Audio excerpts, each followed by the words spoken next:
Mahigit 50 ang arestado sa anti-criminality operations ng pulisya sa Makati. Kabilang sa kanila ang isang pulis, nag-awol ng sundalo at manager ng bangko. Balitang hatid ni Mav Gonzalez. Wala nang magawa kundi umiyak ang inang ito nang maaresto ang anak niyang graduating sa kolehiyo dahil sa illegal gambling sa Makati. Magtatapos dapat sa Miyerkules sa kursong Maritime Engineering ang anak niya na isa pa namang scholar. May naglaro po doon sa gilid. Ito namang anak ko, nanood. Parang before siya po pumunta ng internetan. Tapos po, bigla daw po may nagsabi na walang gagalaw. Siyempre, nagulat yung anak ko, ma'am, kasi first time niya po.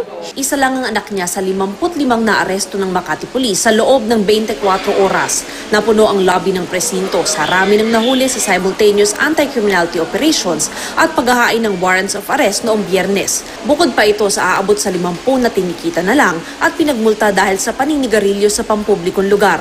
Ang mahigit 6 na pong menor de edad na nahuli, itinurn over sa DSWD.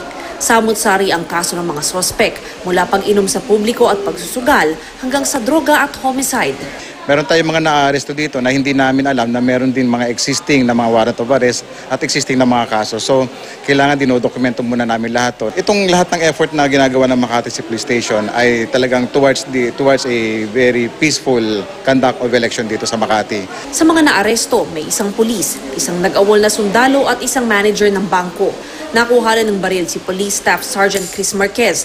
Drugs naman ang nakuha sa dating sundalong si Nolan Yatar na nag-awol mula sa 2nd Infantry Division ng Philippine Army noong 2015. Hindi ko po alam saan galing yun. Oo.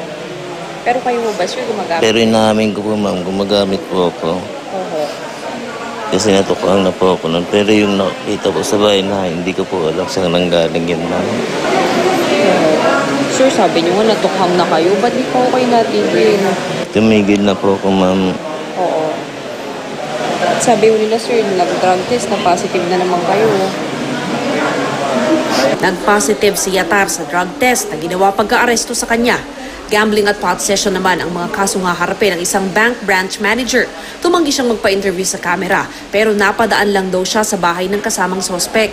Sa kabuuan, narecover ang 4 na baril, mga drug paraphernalia at 18 sachet ng hinihinalang shabu na may street value ng 60,000 pesos. Mav Gonzalez, GMA News.